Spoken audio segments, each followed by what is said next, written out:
1998. This one might take a while. Let's get to it. In January, we have Bomberman World for PlayStation. Not to be confused with Bomberman World, the arcade cabinet. This one was released in all regions, though the North American and European versions have a few differences. The back of the North American CD case says it has the biggest bosses in Bomberman history. I don't know, I'd say Devil from GB3 and Mujo's Mech and Saturn are bigger than anything in this game. Well, it's very PlayStation-esque. I like this intro music.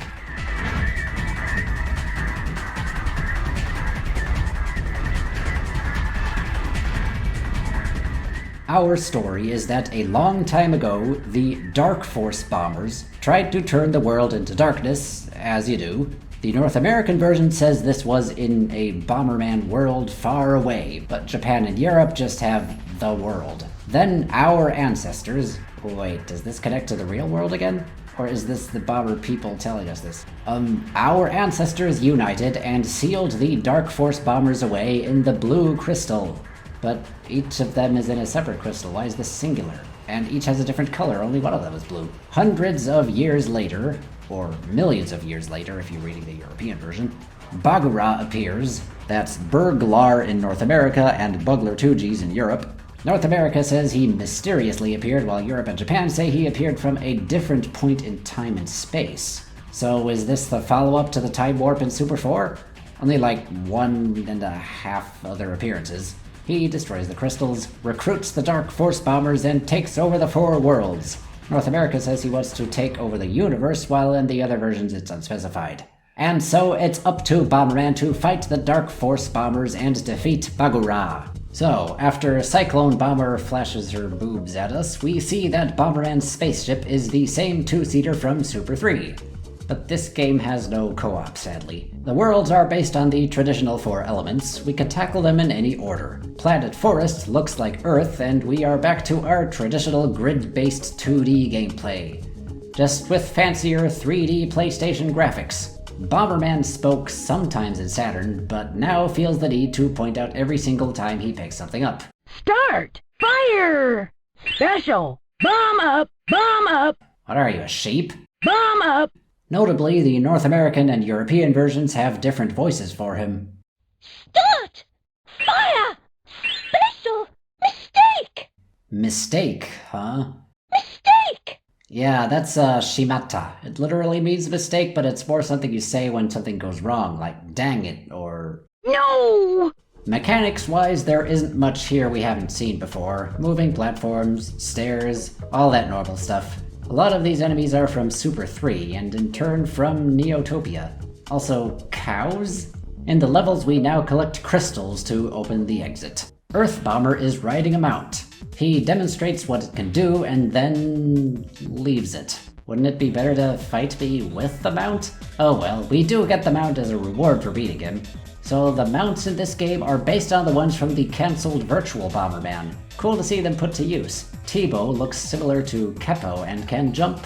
Rick can dash, the others just shoot bombs in different patterns. After the bomber duel, the enemy boards a mech, the same way they did in Super 3. This tree looks like what we had in Pocket. I really like what they're going for with this boss music.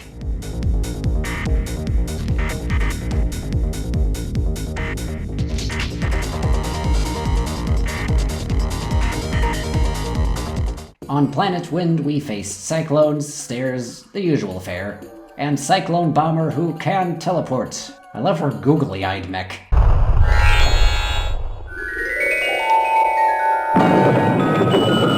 This isn't happening!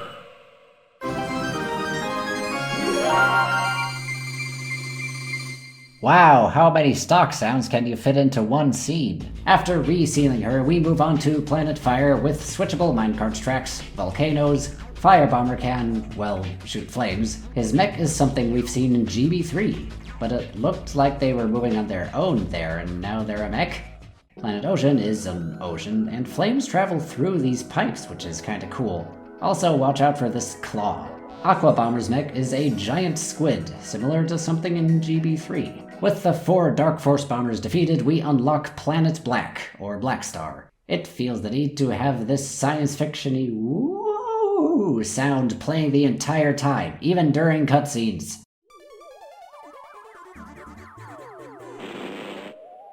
Start. This head magnet thing is something we haven't seen before. Oh look, hologram Bomberman. Bagura has an English voice for the first time. You tell me if it sounds better in British or American. Well done, Bomberman. Welcome to my world. Well done, Bomberman. Welcome to my world. He still floats around and uses rubber bombs just like in Super 3 and teleports all the time, which is a bit frustrating, but he's doable. You can't defeat me. But I just did. Thanks for the mech. And that friggin' woo is still playing. Okay, on to the final boss with... Is that not gonna stop already? A dark power is invincible. Give up, Bomberman. Dark power? This mech is called Godheader and has the same thing on its head as God Bomber from the cancelled Virtual Bomberman. Yet another connection. We beat it and... a butt? Oh no, that's his chest. Finally, that sound effect is gone as we have a final boss track playing.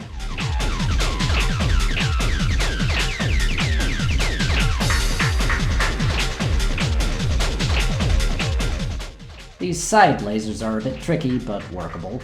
The dark power will never die. I shall return. So, since when does Bagura have dark power?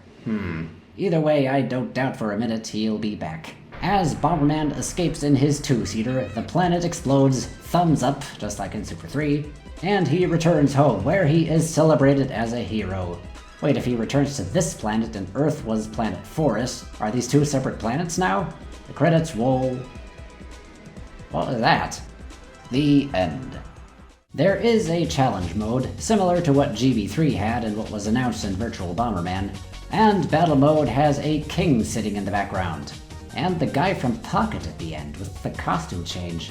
He's called Bomber Hero, although the European version changed him to Hero Bomber, and the North American version changed it to Hero Bomberman. I'm just gonna stick to Bomber Hero.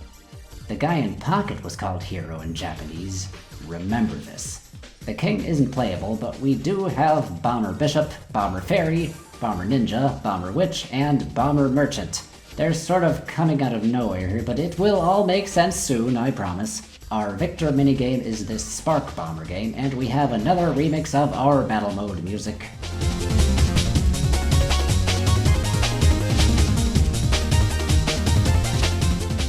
While it's still January, let's talk about another German Club Nintendo comic. Never Say Hollow. One day, as Mario was skiing in Switzerland, he sees everyone has been turned into cheese. Except for TT from Diddy Kong Racing, who is apparently from Zurich. And Americans have been turned into hot dogs.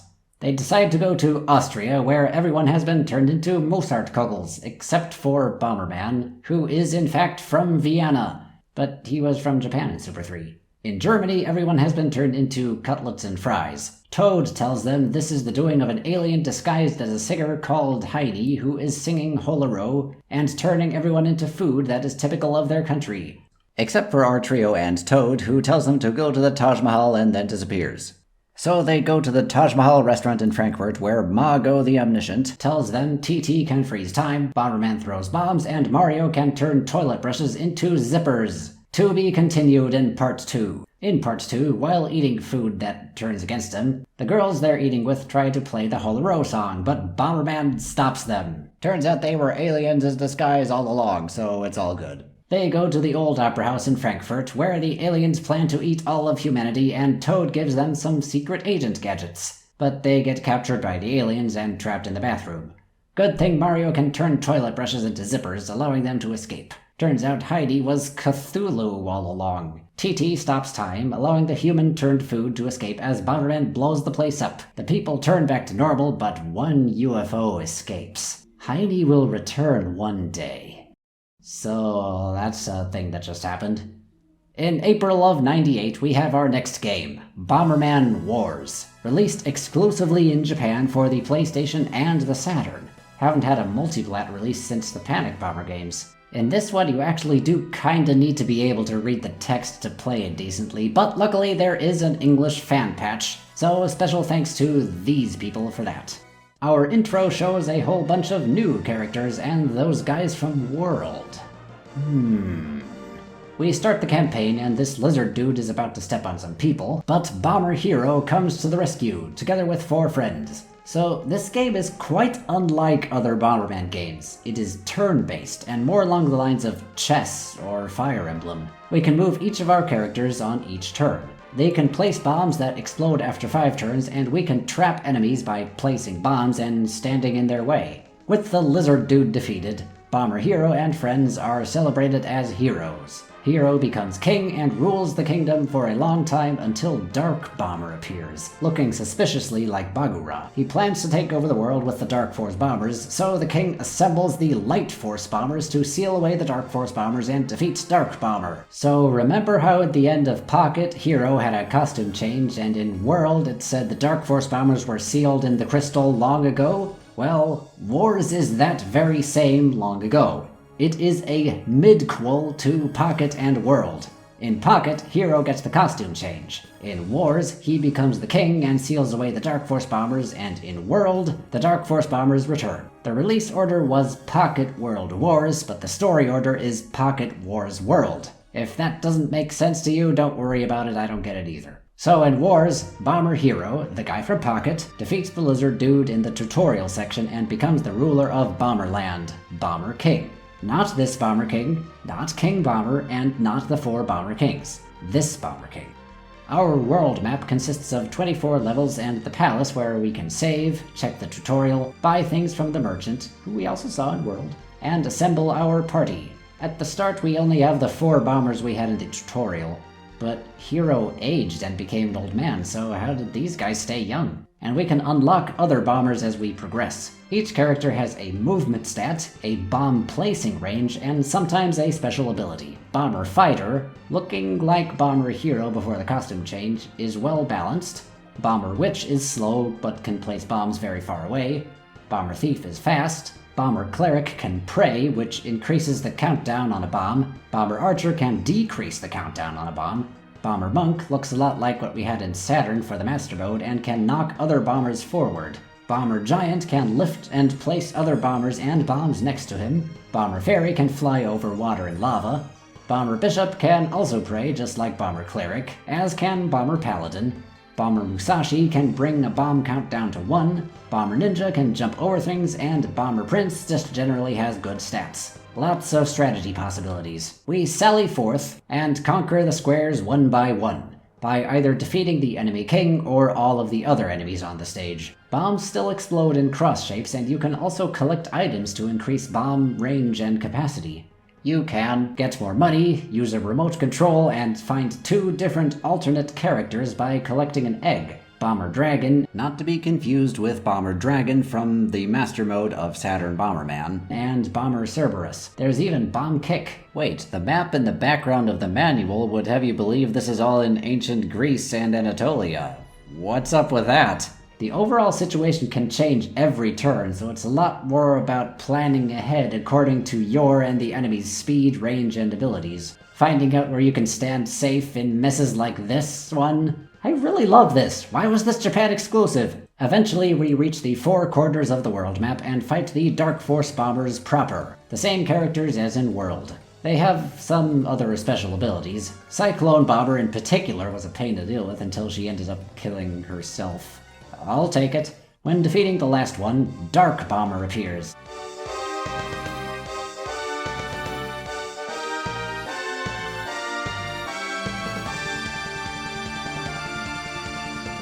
Luckily, placing a bomb on lava will make it detonate immediately, so yay for stage hazards. So Dark Bomber is defeated. The B is shown, showing us that this is indeed Bagura, I think. And he becomes the skull we saw at the start of World.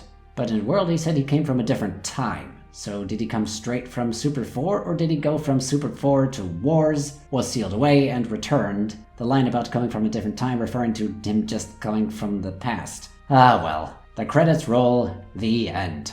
We can return to one of the levels and fight... Honey? How the hell did you end up here? There is a multiplayer mode where 2 players assemble teams and face off against each other, but that's about it. Wow. With the Japan-exclusive mid-quel behind us, we have completed our Bomber Hero trilogy. If you can call it that, I don't know. I'd say there's another Bomberman Hero coming up soon.